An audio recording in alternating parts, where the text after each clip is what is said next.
Hello বন্ধুরা, আজ আমি আপনাদের জন্য 3টি ব্যাক টু ব্যাক সত্য ঘটনা নিয়ে চলে এলাম। আজকের এই 3টি ঘটনা আপনাদের শেষ পর্যন্ত শোনার অনুরোধ রইল। আজকের গল্পগুলি সত্য ঘটনার ওপর অবধারিত। যারা ভূত প্রেত জিন বিশ্বাস করেন না, তারা দয়া করে গল্পগুলি শুনবেন না। চলুন বন্ধুরা, বেশি কথা না বলে এবার ঘটনাগুলোর দিকে যাওয়া যাক। প্রথম ঘটনা। এই ঘটনাটা আমাকে লিখে পাঠিয়েছেন বাংলাদেশ বরিশাল থেকে, কিন্তু সে তার নাম উল্লেখ করতে বারণ করেছে, তাই তার নাম উল্লেখ করলাম না। সেই ঘটনাটা যেমন লিখেছে আমি তার মতো করেই বলার চেষ্টা করছি। আমার বাড়ি বরিশাল জেলার কীর্তনখোলা নদীর পাশেই। ছোটবেলা থেকে গ্রামেগঞ্জে মানুষ আমি।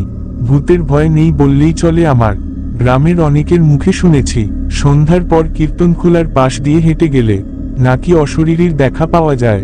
আমি কখনো এসব বিশ্বাস করতাম না। সেবার মামার বাড়িতে গিয়েছিলাম একটা কাজে। এক পরিচিত চাচার মোটর নৌকায় চড়ে গিয়েছিলাম আমি সেখানে। বাসায় ফেরার পথে সন্ধ্যা হয়ে যায়। চাচার গঞ্জে কাজ ছিল বলে চাচা বাড়ি থেকে বেশ খানিকটা দূরে। মোটর নৌকা থেকে আমাকে নামিয়ে দেয়। সেখানে নামিয়ে দিয়ে চাচা আমাকে জিজ্ঞেস করেছিলেন, তোর বাড়ি যেতে সমস্যা হবে নাকি রে? আমি তাকে না বলি চাচাকে বিদায় দিয়ে বাড়ির পথে হাঁটতে লাগলাম। সন্ধ্যা নেমেছে চারপাশে। খুব দ্রুতই রাতের আধারে চারপাশ থেকে যাচ্ছিল। আমার সাথে কোনো আলো নেই। তবে বাড়ি খুব একটা দূরের পথ না। বাঁকা পথে গেলে 15 মিনিট, আর সোজা রাস্তা দিয়ে গেলে 25 থেকে 30 মিনিট লাগবে। সেই দিন বাংলাদেশের সাথে ইংল্যান্ডের খেলা ছিল, তাই আমি সময় বাঁচানোর জন্য বাঁকা পথ ধরে হাঁটা দিলাম, যাকে আমরা বলি শর্টকাট রাস্তা। আমি ওই রাস্তা ধরে হনহন করে হাঁটছি। সবাই মনে হয় বাংলাদেশের খেলা দেখছে। কাউকেই দেখলাম না পথে। প্রায় 4 থেকে 5 মিনিট হাঁটার পর আমার পাশের একটা ঝোপে ধপ করে কি যেন পড়ল। আমি বলতে ভুলে গেছি, শর্ট রাস্তাটা একটু জঙ্গল টাইপের এলাকার মধ্য দিয়ে। চারপাশে ঝিঝি পোকার ডাক শোনা যাচ্ছে। আওয়াজটা শুনেই আমি থেমে গেলাম। একদম চুপ করে দাঁড়িয়ে রইলাম 20 সেকেন্ড। কান খাড়া করে শোনার চেষ্টা করলাম কিসের আওয়াজ হলো ওটা, কিন্তু কোনো শব্দ হলো না। আর আমিও নাছোড়বান্দা আস্তে আস্তে পা টিপে এগিয়ে গেলাম ঝোপের দিকে। আপনারা অনেকেই ভাববেন হয়তো মিথ্যা বলছি, কিন্তু ভাই আমি আসলেই অনেক সাহসী মানুষ। একা হাতে গভীর রাতে 2টা চোর একসাথে পিটাইছি। ভয়ের ডর খুব কম আমার। যাই হোক, ঝোপের পাশে দাঁড়িয়ে উকি দিলাম। উকি দিয়েই চমকে উঠলাম। ওই পাশে দেখলাম একটা সাদা কাপড় পরা মহিলা ঝুঁকে বসে আছে কিছু একটার উপর। দেখে মনে হলো কোনো চারপায়ে জানোয়ার। অন্ধকার হতে যাচ্ছে, দৃষ্টি পরিষ্কার না। মহিলার পাশ থেকে গোছ গোছ শব্দ আসছিল। কর্মর করে কি যেন খাচ্ছে সে। আমি আর সহ্য করতে পারলাম না। জোরে চিৎকার দিয়ে বললাম, ওই ক্যাডা রে, ক্যাডা হেইখানে? আমি কথাটা বলার সঙ্গে সঙ্গে হঠাৎ করে আমার দিকে ঘুরে গেল মহিলাটা। আমি মহিলাটার চেহারা দেখার সাথে সাথে আমার কলিজাটা এক লাফে গলায় উঠে এলো। বহু কষ্টে নিজেকে দাঁড় করিয়ে রাখলাম সেখানে। মহিলার বয়স বুঝতে পারিনি, তবে তার সাদা চুল আর পরনের সাদা কাপড়। তার সারা মুখে লেগে আছে রক্ত, এবং সামনে পড়ে থাকা একটা মাঝারি সাইজের গরুর মৃতদেহ। এইসব দেখে কিছু বুঝতে বাকি রইল না আমার। এরপর শুধু এতটুকু মনে আছে, আমার জ্ঞান হারাবার আগে জোরে কয়েকবার লা ইলাহা ইল্লাল্লাহ এবং আল্লাহু আকবার বলেছিলাম। মহিলাটা চোখের পলকে মরা গরুটা রেখে আমার দিকে এগিয়ে এলো। এরপরে আমার কিছু মনে নেই আমার সঙ্গে আর কি হয়েছিল। জ্ঞান ফেরার পর নিজেকে আবিষ্কার করি আমাদের বাড়ির উঠানে। আমাদের এলাকার সব মুরব্বি এবং গঞ্জের বড় হুজুর বসে আছে আমার সামনে। এরপর উনাদের কাছে শুনতে পাই আমি রাতে রাস্তা দিয়ে ফেরার পথে আমাদের বাড়ির 3 বাড়ির পরের রহমত আলী চাচা আমাকে দেখতে পান। এরপর আরো কয়েকজন মানুষের সাহায্যে আমাকে বাড়িতে নিয়ে আসেন। আমি তাদের কাছে এই সব কথা শুনে চুপ করে গেলাম। আমি তাদের জিজ্ঞেস করলাম, তার আমাকে যেখান থেকে পেয়েছিল সেখানে কি কোনো গরুর মৃতদেহ পড়েছিল? আমার মুখ থেকে এই কথা শুনে তারা আমাকে বললেন, হ্যাঁ, রাতে আমার থেকে একটু দূরে একটা আধখাওয়া গরুর মৃতদেহ পাওয়া গিয়েছিল, কিন্তু গরুটির শরীরের বাকি অংশ পাওয়া গেলেও মাথা থেকে পেট পর্যন্ত ছিল না। এইটা শুনে আমি হতভম্ব হয়ে গেলাম। আমার সঙ্গে এইসব ঘটে যাবার পর ওই পথ দিয়ে রাতের বেলা কেউ আর বাড়ি ফেরে না। হোসেন দা, এই ঘটনাটা আমার সঙ্গে ঘটে যাওয়ার পর এই ব্যাপারে আর আমার সঙ্গে কোনো ভৌতিক ঘটনা ঘটেনি, কিন্তু ওই ঘটনা ছেড়ে আমার লাইফে আরো অনেক ভৌতিক ঘটনা ঘটে গেছে। আপনি যদি আমার এই গল্পটা সিলেক্ট করেন, তাহলে আমি আমার জীবনের ঘটে যাওয়া আরো ভৌতিক ঘটনা আপনাকে লিখে পাঠাবো। এটা বলেই লেখা শেষ করলাম। আর আমার লেখার মধ্যে যদি কোনো বানান ভুল বা ত্রুটি থাকে আপনি একটু ঠিক করে নেবেন। তো বন্ধুরা, প্রথম ঘটনাটা এখানে শেষ হয়ে গেল। সে যেমন লিখেছিল আমি তার মতোই বলার চেষ্টা করেছি। কিছু সঙ্গত কারণে তার নামটা উল্লেখ করতে বারণ করেছেন তিনি, তাই আর তার নাম উল্লেখ করলাম না। তো বন্ধুরা, প্রথম ঘটনাটা কেমন লাগলো তাড়াতাড়ি কমেন্ট করে ফেলুন তাহলে। আসুন এবার দ্বিতীয় ঘটনার দিকে যাওয়া যাক। দ্বিতীয় ঘটনা, এই ঘটনাটা আমাকে লিখে পাঠিয়েছে বাংলাদেশের চট্টগ্রাম থেকে। উনার নাম হলো শেখ রহমান। তিনি ঘটনাটা যেমন ভাবে আমাকে লিখেছেন আমি সেভাবেই বলার চেষ্টা করছি আপনাদের কাছে। চলুন এবার শুরু করা যাক। আমি 2004 সালের সবে মাত্র কলেজে ভর্তি হয়েছি। মন থেকে ভয় আর কুসংস্কার দূর হবার উপযুক্ত সময় তখন আমার। এমন সময় আমার মনে জেগে বসে নতুন এক ধরনের ভয়। আমাদের গ্রামটি আমাদের ইউনিয়নের সবচেয়ে বড় গ্রাম ছিল এবং আমাদের গ্রামটি পূর্ব পশ্চিমে একটু বেশিই লম্বা। দিনকাল ভালোভাবেই চলছিল গ্রামের সব মানুষদের। হঠাৎ একদিন শোনা গেল গ্রামের পূর্ব দিকে কলেরার প্রকোপ শুরু হয়। কথাটা শুনে গ্রামের সব মানুষরা ভয় পেয়ে গিয়েছিল।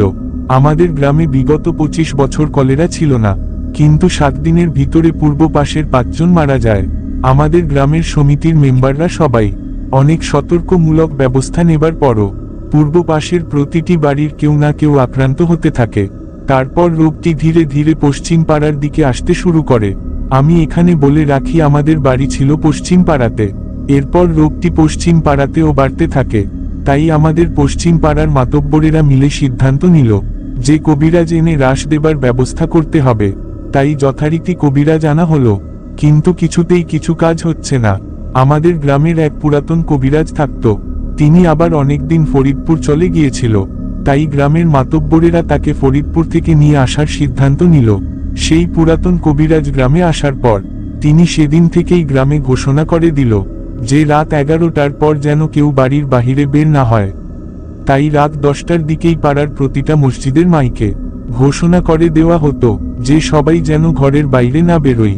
আসলে মাইকে ঘোষণা দেবার প্রয়োজনই ছিল না, কারণ সবাই এতটাই ভয় পেয়েছিল যে সন্ধ্যার হবার সাথে সাথে বাড়ির সব কাজ সেরে ঘরে ঢুকে পড়ত আর নিজেদের ঘরের দরজা জানালা সব বন্ধ করে নিত। আর চারিদিকে নেমে আসতো এক অদ্ভুত নীরবতা। এমনকি সন্ধ্যার পর গ্রামের দোকানগুলোও খোলা থাকত না। মসজিদে এশার জামাতেও লোক হতো অনেক কম। আমাদের বাবা মা আমাদেরকে বের হতে দিতেন না, কিন্তু তারপরও আমরা মাঝে মাঝে লুকিয়ে বাইরে চলে যেতাম।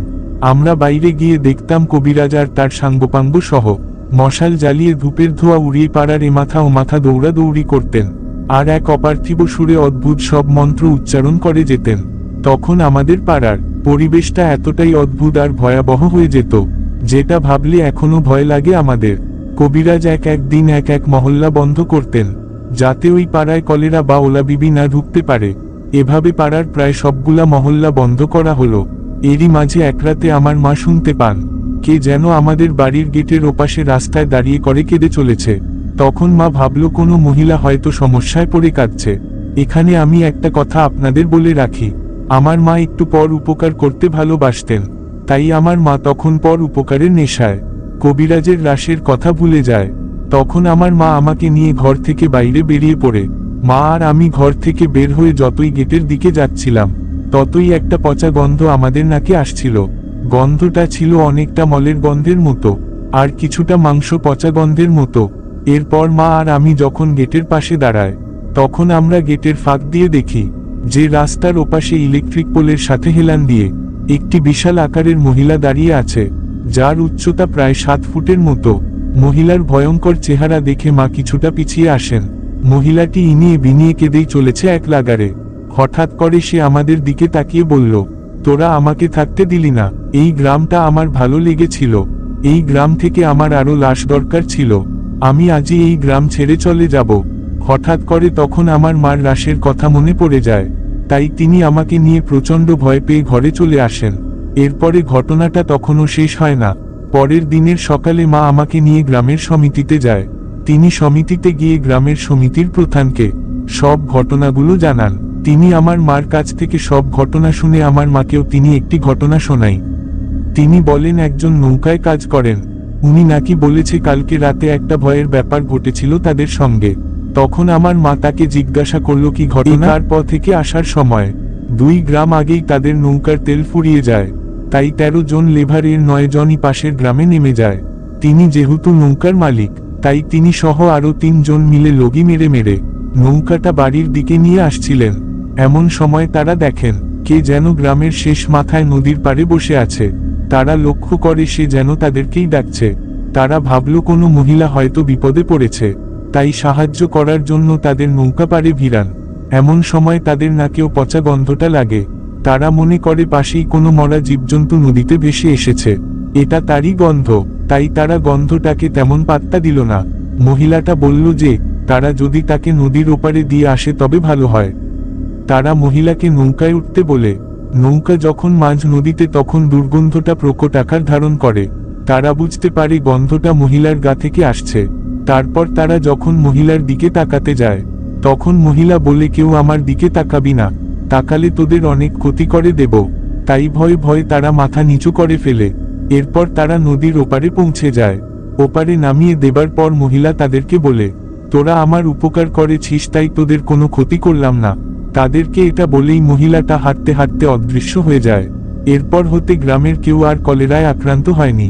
মূল ঘটনা এখানেই শেষ। তবে এই ঘটনার 4 দিন পর শনিবার ওই কবিরাজ মারা যায়। আমার ঘটনাটা এখানেই শেষ হলো। দাদা লিখতে গিয়ে যদি কোনো বানান ভুল হয় তাহলে আগেই ক্ষমা চেয়ে নিচ্ছি। আর গল্পটা যদি সিলেক্ট হয় তাহলে পড়ে শুনিও। আশা করি ঘটনাটি দর্শকদের অনেক ভালো লাগবে। তো বন্ধুরা, লাস্টে কথা বলেই রহমান ভাই লেখা শেষ করেছেন। বন্ধুরা, ঘটনাটা আপনাদের কেমন লাগলো চটপট কমেন্টে লিখে ফেলুন। চলুন এবার তাড়াতাড়ি তৃতীয় ঘটনার দিকে যাওয়া যাক। তৃতীয় ঘটনা, এই ঘটনাটি আমাদের লিখে পাঠিয়েছে কলকাতা সল্টলেক সেক্টর 5 থেকে। যিনি লিখে পাঠিয়েছেন তার নাম অরিন্দম চ্যাটার্জি। তিনি ঘটনাটা যেমন ভাবে লিখে পাঠিয়েছেন আমি সেরকম ভাবেই বলার চেষ্টা করছি আপনাদের কাছে। চলুন এবার শুরু করা যাক। পৃথিবীর অন্যতম ভৌতিক জায়গার নাম বলতে গেলে ইংল্যান্ডের শের বরণের এই প্রাচীন দুর্গের কথা বলতে হয়। 12 শতকে নির্মিত এই দুর্গকে ঘিরে প্রচলিত আছে নানা মিথ এবং গল্পকথা। মধ্যযুগে এই দুর্গে স্মরণকালের সবচেয়ে বেশি মানুষকে খুন করা হয়েছে। বন্দীদের টর্চার করার জন্য এই দুর্গের সেলারে নির্মিত একটি গুপ্ত ঘর তখনকার দিনে আতঙ্কের কারণ ছিল। এই গুপ্ত ঘরটি আবিষ্কার করা হয় অনেক পরে। ততদিনে দুর্গের পূর্বের প্রতাপ আর নেই। আবিষ্কার করার পর কি পাওয়া যায় জানেন? 1 মাইল লম্বা একটি সুড়ঙ্গ ভর্তি লাশের কঙ্কাল। সবগুলো সেই টর্চার রুমে মারা যাওয়া বন্দির লাশ হিসেবে চিহ্নিত করেন ইতিহাসবিদরা। ইতিহাস সাক্ষী যে এখানে খুন হয়েছেন রাজা থেকে শুরু করে যুদ্ধবন্দী অনেক সেনাপতি এবং সৈন্য। দুর্গের আশেপাশের বাসিন্দারা দুর্গটি এড়িয়ে চলেন। তাদের কাছ থেকে শোনা যায় প্রতি পূর্ণিমা রাতে দুর্গের ছাদে নাকি এক দল সৈন্যকে দেখা যায় যুদ্ধের সরঞ্জাম হাতে। এই ঘটনা চাক্ষুষ করেছেন এমন মানুষের অভাব নেই।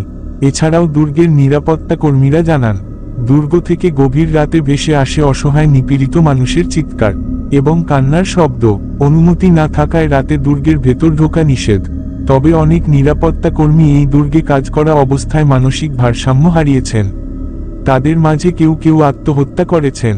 তেমনি এক কর্মী মাইকেল সিউঞ্জার আত্মহত্যা করার আগে একটি নোট লিখে রেখে যান। সেই নোটে লেখা ছিল, গতকাল রাতে দুর্গে চিৎকারের আওয়াজ শুনতে পেয়ে আমি এবং মাইকেল বাধা অমান্য করে দুর্গের প্রধান দরজার সামনে যাই।